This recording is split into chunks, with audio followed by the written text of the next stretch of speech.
Hi, my name is Jared Clark. I'm an ISO consultant with the Avada Consulting Group. This is an educational video on Section 4.1 of ISO 9001. Section 4.1 is the first of what I call the strategic planning sections, which also includes Section 4.2 and 6.1. This video covers only Section 4.1, understanding the organization and its context. The purpose of this video is to give you a basic understanding of what Section 4.1 requires. This video is directed towards those responsible for compliance to Section 4.1, those responsible for strategic planning activities generally, and others interested in understanding Section 4.1. Sections 4.1, 4.2, and 6.1 are sometimes called the strategic planning sections. However, you could also call these sections the internal requirements sections. We often speak of ISO requirements, but not often do we speak of internal requirements. Remember that ISO 9001 provides more of a framework than anything else, and that framework still needs to be fleshed out with your own internal requirements for achieving quality. ISO 9001 starts you down that path right away with sections 4.1, 4.2, and 6.1. These sections are about laying a foundation to determine the quality requirements that are unique to your company and its needs. For example, your internal and external issues, section 4.1, your stakeholders and their needs, section 4.2, your risks and opportunities, section 6.1. All of these imply certain requirements that are unique to your company. You must identify and plan to meet these internal quality requirements when developing your quality management system. Section 4.1 is the first of the strategic planning sections. It is entitled Understanding the Organization and its Context, and it requires you to identify internal issues and external issues that could affect your quality. Note 1 of Section 4.1 indicates that the term issues is meant to connote both negative and positive possibilities. For example, not only weaknesses, but strengths. You will want to act on both the negative and positive issues.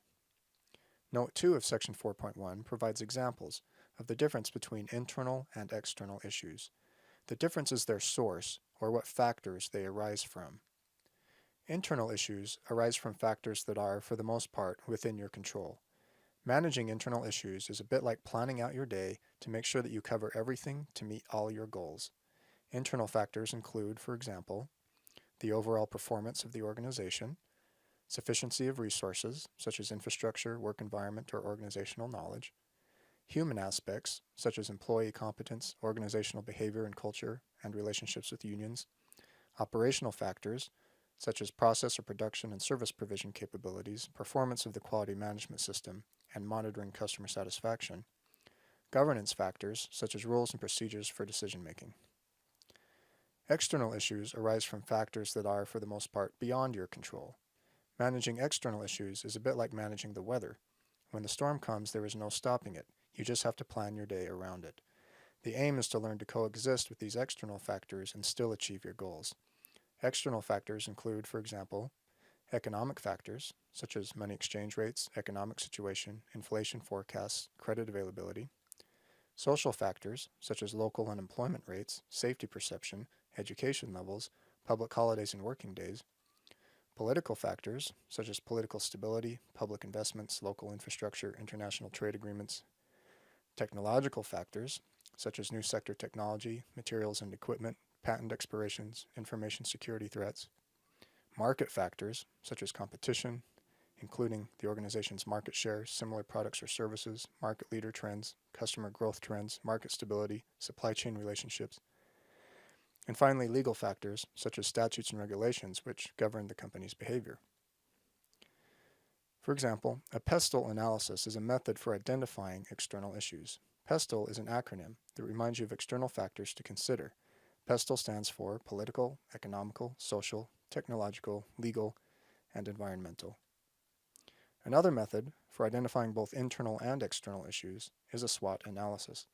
Again, SWOT is an acronym that reminds you of different factors to consider. SWOT stands for strengths, weaknesses, opportunities, and threats. Strengths and weaknesses, the SW in SWOT, are the positive and negative internal factors. Opportunities and threats, the OT in SWOT, are the positive and negative external factors. Note that this method promotes the identification of positive and negative possibilities, as does ISO 9001.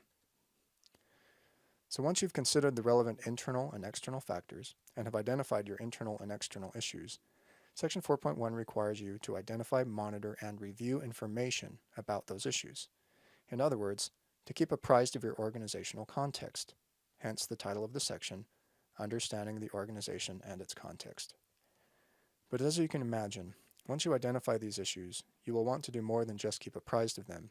You will want to take actions to strengthen your weaknesses and mitigate your threats, or to magnify your strengths and exploit your opportunities. When you take these additional steps, you are basically fulfilling the requirements of Section 6.1 of the standard, which is one of the strategic planning sections, and we'll discuss that section in another training. So ultimately, yes, you will have to do more than just keep apprised of these issues. For more information about how to take action on these issues, watch the training videos for the other strategic planning sections, such as Section 4.2 and 6.1, and also watch the implementation videos for Sections 4.1, 4.2, and 6.1.